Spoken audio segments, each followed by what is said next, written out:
Title: Hellish Romance Lingorm. Kornnaphat was a woman who never believed in love. She was a heartbreaker, a predator in stilettos, playing with women like they were disposable, leaving behind a trail of shattered hearts. With her sharp smirk and devil-may-care attitude, she seduced, used, and discarded without hesitation.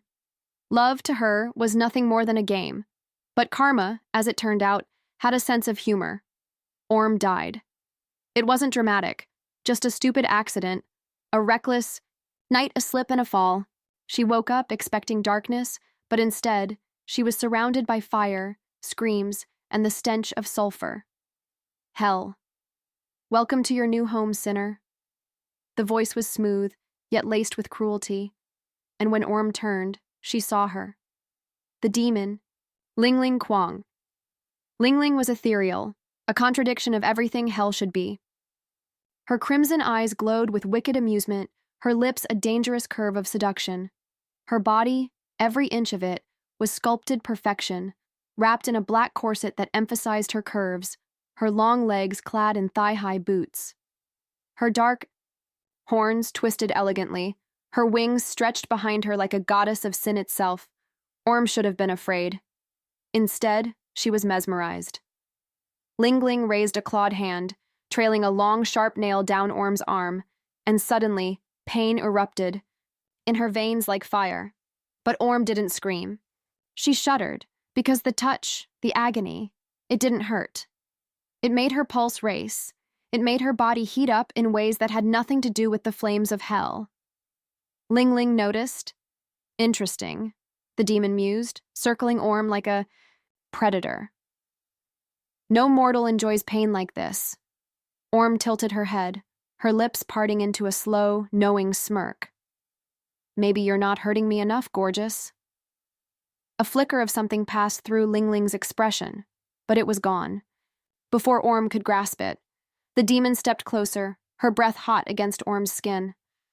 I think I'll enjoy breaking you. And so the torture began, but every lash of pain, every cruel touch, only made Orm crave more, not the pain, but the demon herself.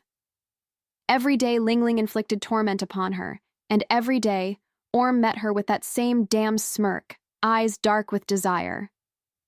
It became a game, a dance, a battle of wills. Until one day, Orm had enough. She was the predator, after all. When Lingling's whip cracked through the air, Orm caught it, yanking the demon forward with strength she shouldn't have. And before Lingling could react, Orm seized her by the waist, pressing their bodies together, their breaths mingling, their lips only inches apart. You want to break me? Orm whispered, voice dripping with wicked intent. Then do it properly. Lingling's eyes widened, and for the first time, uncertainty flickered in them. Orm closed the distance. The kiss was not soft. It was a clash of tongues, of heat, of dominance. Orm devoured Lingling's mouth, tasting the embers of hell itself, and the demon, despite all her cruelty, shuddered. Lingling was supposed to be immune to feelings, to pleasure. But Orm kissed her like she was claiming her, like she was unraveling something ancient and dangerous within her. Lingling broke the kiss, her breath ragged, her claws digging into Orm's shoulders. You, Orm smirked, licking her lips. Admit it, demon. You like this. Lingling should have ripped her apart. Instead, she yanked Orm forward, crashing their lips together once more, this time with even more hunger, more desperation. That night, in the depths of hell, between the flames and the sins, they didn't stop at kisses. They devoured each other. Lingling never loved. She wasn't made to love. But Orm made her question everything. Their encounters grew more intense, more intimate. Lingling began touching Orm not to hurt her, but to explore her, to learn her body, her pleasure, her desires. And Orm began seeing beyond the demons, cruelty beyond the sharp edges and into the being beneath. Was it possible for a demon to fall? Was it possible for a sinner to be saved? Lingling wanted to keep Orm in hell forever, but she knew she couldn't. And when the time came, when Orm was meant to be cast deeper into the abyss, Lingling did the unthinkable. She defied hell itself. She took Orm's face in her hands, her touch gentle for the first time. "You don't belong here," she whispered, her voice breaking. "I should let you go." Orm grasped her wrists, shaking her head. "I belong with you." Lingling's lips crashed onto Orm's one last time, desperate, deep, filled with everything she couldn't say. Then, with a whisper of ancient magic, she pushed Orm out of hell, back into life. Orm woke up gasping, back in the land of the living, her body warm, her heart racing, and in the shadows, unseen, Lingling watched from afar, because even demons could love, and she would wait, through lifetimes, through eternity, until they met again. Orm woke up gasping, back in the land of the living, her body warm, her heart racing. But she wasn't happy.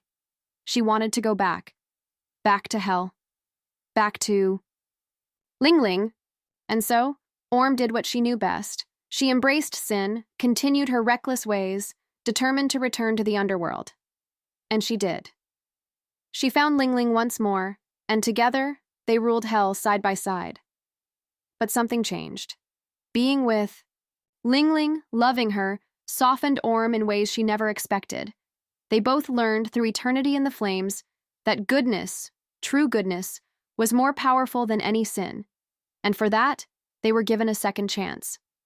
God, amused by their journey, saw the love that burned brighter than any fire in hell. He granted them life on earth, a new beginning, where they could love without torment, without chains. Orm and Lingling awoke together, hand in hand, in a world where they could finally have their forever, because even the damned could be redeemed, and love, no matter how it was found, was always worth it.